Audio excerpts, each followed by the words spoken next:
Bonjour à toutes et à tous, c'est Philippe Guillouard de Trek Eco Survie Aventure. Aujourd'hui je fais cette vidéo chez moi, dans ma caravane. Une bonne partie d'entre vous, vous savez que j'habite en caravane toute l'année.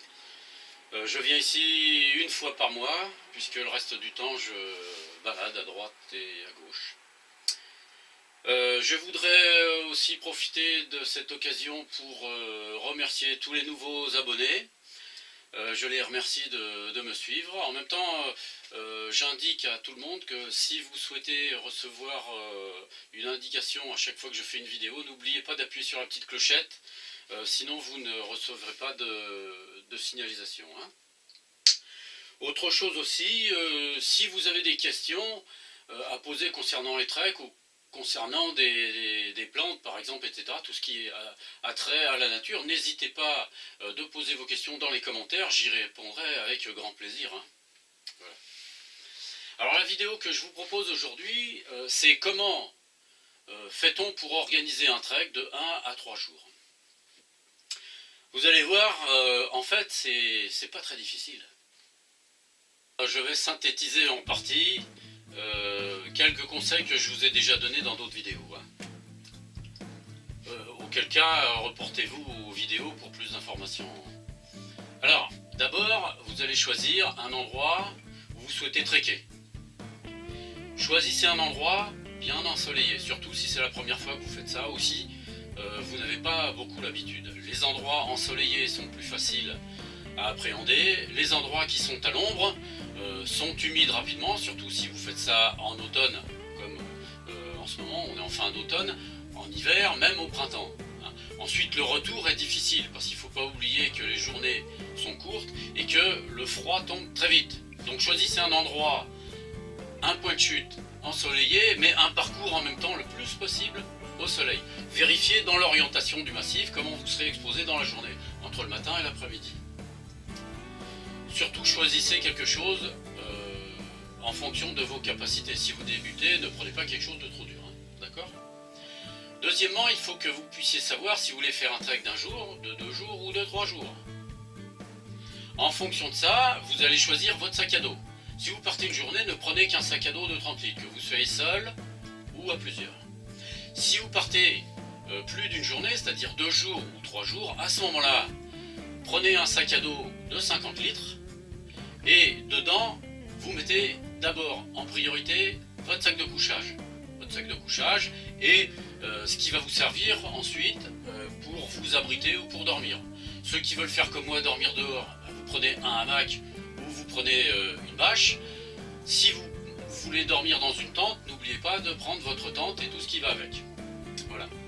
En ce qui concerne la nourriture, ne vous surchargez pas avec des aimants de batterie de cuisine, etc. Quand vous partez jusqu'à 3 jours, prenez de la nourriture froide et ne réservez la cuisson qu'éventuellement si vous avez vraiment très froid, que vous voulez vous faire une tisane, un café ou quelque chose. Mais si vous voulez faire ça, prévoyez de quoi allumer du feu.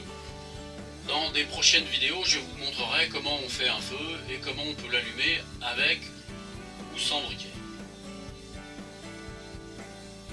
Ensuite, il ne faudra pas oublier d'emmener tout le matériel nécessaire. Si vous êtes seul, emmenez-le en double. Pourquoi en double? Parce que ça arrive très souvent de perdre des objets.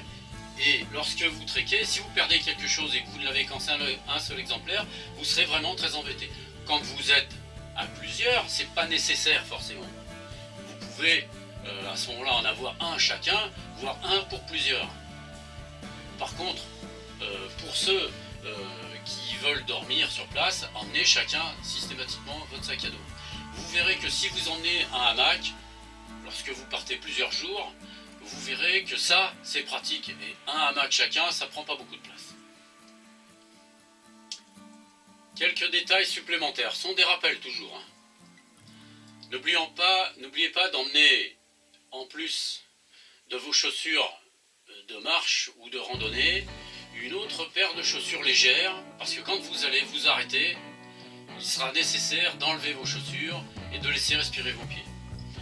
Emmenez des vêtements qui vous permettront de supporter les branchages, de supporter la broussaille, de supporter la terre et de supporter éventuellement des projections humides. Donc prenez des polaires pour ne pas avoir froid. Hein. Prenez des petits polaires comme ça et par-dessus quelque chose de plus épais. Et pour les pantalons, choisissez des pantalons avec du polyester majoritaire plutôt que des pantalons en coton. Parce que le polyester est plus solide lorsque vous vous faufilez partout et qui se lave plus facilement. Voilà. N'oubliez pas que si vous restez plusieurs jours dans un endroit, il faudra vous laver. Donc prévoyez de quoi vous laver un petit peu et de vous changer. N'oubliez pas d'emmener, si vous partez une journée, vous emmenez 3 litres d'eau. Si vous faites un trek de 2 à 3 jours, il faut obligatoirement que vous ayez repéré dans votre trajet un endroit dans lequel vous pouvez récupérer de l'eau. Parce qu'il vous sera difficile d'emmener avec vous, à cause du poids, maintenant si vous le pouvez tant mieux, il vous sera difficile d'emmener avec vous, si vous partez 3 jours, 6 litres d'eau. Vous verrez, ça pèse lourd quand même. Donc essayez de trouver un endroit dans lequel vous pouvez récupérer de l'eau. Ça vous permettra de faire un circuit peut-être plus attrayant. Voilà. Pour ceux qui n'ont pas l'habitude de trekker ou pour ceux pour qui c'est la première fois, ne partez qu'une journée. Surtout une chose, fixez-vous une heure pour le retour. Le soir, la nuit tombe très vite. C'est pour ça qu'il faut éviter de traîner longtemps lorsqu'on est dans un endroit. À 5 heures, il faut commencer déjà à rentrer. 5 heures, c'est déjà beaucoup parfois en hiver. Sauf évidemment si vous souhaitez dormir sur place. Alors, une chose pour ceux qui font des treks de 1 à 3 jours, ne choisissez jamais des jours où il va pleuvoir. Hein. Sauf si c'est ce que vous souhaitez, c'est-à-dire avoir des difficultés supplémentaires. Quand il pleut, c'est très difficile de trekker. Pourquoi ? Parce que tout ce qui est rempli de terre devient glissant et collant. Les petits chemins qu'on trouve dans les montagnes qui permettent à l'eau de pluie de raviner, eh bien, se remplissent d'eau et on ne peut plus les utiliser. Et les petits chemins animaliers qu'on suit parfois, comme c'est mouillé, on devient plein de terre partout, quoi. Donc quand on fait un trek de 1 à 3 jours en général, on choisit des jours où il fait beau. D'ailleurs, c'est plus agréable pour filmer, pour prendre des photos et pour partager des moments agréables. Donc choisissez toujours votre météo. Hein. Lorsque vous faites un trek de 1 à 3 jours, évitez de faire du feu. Pour une raison, d'abord, c'est que il faut quand même bien maîtriser le feu lorsque on en fait. Il y a du vent, souvent, et lorsqu'il y a du vent, il ne faut absolument pas faire de feu. Là, vous ne pourriez pas maîtriser si jamais ça partait. Donc si vous faites un trek de 1 à 3 jours, évitez de faire du feu. Si vraiment vous voulez faire du feu, faites très attention à ce que vous faites. Éventuellement, plutôt que de faire du feu, choisissez de partir avec une boîte à feu. Je sais que j'ai pas encore fait de vidéo sur tout ça, mais c'était intentionnel jusqu'à présent, puisque l'été, c'est plutôt ennuyeux de proposer aux gens de faire du feu. Donc j'attendais l'hiver. C'est ce que je ferai d'ailleurs dans pas très longtemps. Pour ceux qui font un trek de 2 ou 3 jours et qui dorment donc sur place, équipez-vous correctement parce que la nuit, sur le coup de matin, il fait très froid. D'accord ? Pour ceux qui n'ont pas l'habitude de dormir dehors, n'oubliez pas une chose, c'est que quand vous commencez à vous coucher, le silence s'installe et vous allez entendre beaucoup de petits bruits. Il ne faut pas avoir peur de ça, c'est naturel, c'est plutôt un plaisir d'écouter tout ça. Alors ceux qui ont peur des animaux et surtout des serpents, n'ayez aucune crainte. En automne, en hiver et au début du printemps, il n'y en a pas puisque ces animaux-là dorment, c'est-à-dire qu'ils hibernent. Donc vous n'avez pas de problème. Si c'est l'été, par contre, les couleuvres sont des animaux qui se déplacent de jour, et les vipères plutôt chassent la nuit. Donc c'est à vous de voir. Néanmoins, ce ne sont pas des animaux qui vont pas venir vous enquiquiner, n'ayez pas peur. Voilà. Pour les autres, ils ne font que passer, c'est pour ça qu'il ne faut pas faire de feu, c'est pour ça qu'il faut éviter, je dirais, de faire du feu. Les autres ne font que passer, ils sont simplement attirés par la lumière du feu et par les odeurs de la nourriture lorsque vous faites cuire quelque chose. C'est pas plus compliqué que ça. Quand vous êtes en trek, en pleine progression dans la nature, il n'y a que deux types de chemins, hein, je l'ai déjà dit dans le trek. Il y a les écoulements d'eau de pluie qui forment des sillons, voire des grosses rivières quand il pleut, qu'on peut suivre. Et ensuite, les chemins animaliers, ce sont des petits chemins en terre, vous verrez, qui sont en contrebas des plantes. Ça, pour les suivre, il faut souvent ramper. Alors, lorsque vous suivez ces chemins-là, n'oubliez pas que si vous emmenez trop de bardas sur votre sac à dos, vous allez vous agripper partout. Donc faites en sorte que ce que vous emmenez ne dépasse pas trop pour pas que vous ayez de difficultés de progression. Et surtout, n'oubliez pas de mettre les gants, parce que sans les gants, vous verrez, vous vous abîmerez les mains et de toute façon, vous ne pourrez pas aller loin. Mettez une veste, quelque chose qui vous protège bien des épines et des branchages.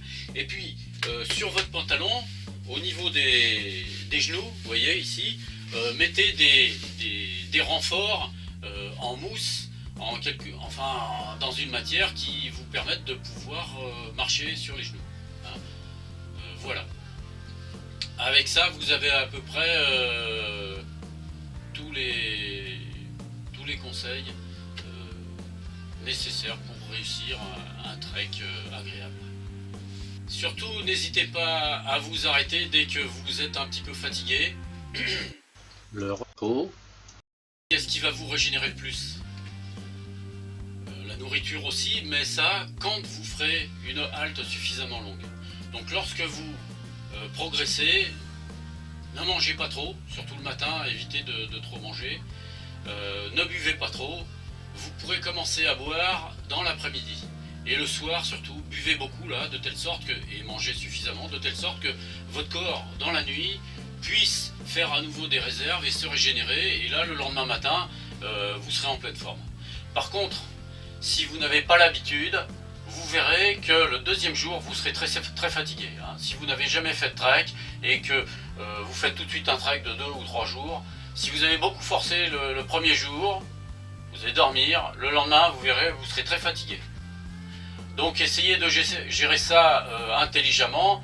Ne forcez pas en trek, il ne faut pas forcer. Il ne faut pas chercher à aller trop vite. Il faut faire les choses naturellement de telle sorte qu'on se sente en harmonie avec le milieu dans lequel on est. Et comme ça, on peut faire beaucoup. Hein. Moi, j'espère que j'ai suffisamment synthétisé comment organiser un trek de 1 à 3 jours. Je souhaite que ça vous soit vraiment utile. J'espère que vous passerez un bon moment pendant ce trek. Moi, je vous dis à bientôt dans une prochaine vidéo. Et puis, si certains désirent éventuellement avoir une petite formation, vous savez que je propose des stages de plusieurs niveaux. Mais ça, vous le verrez si vous allez sur mon site. Allez, je vous dis à tous bon trek et puis à bientôt. Au revoir.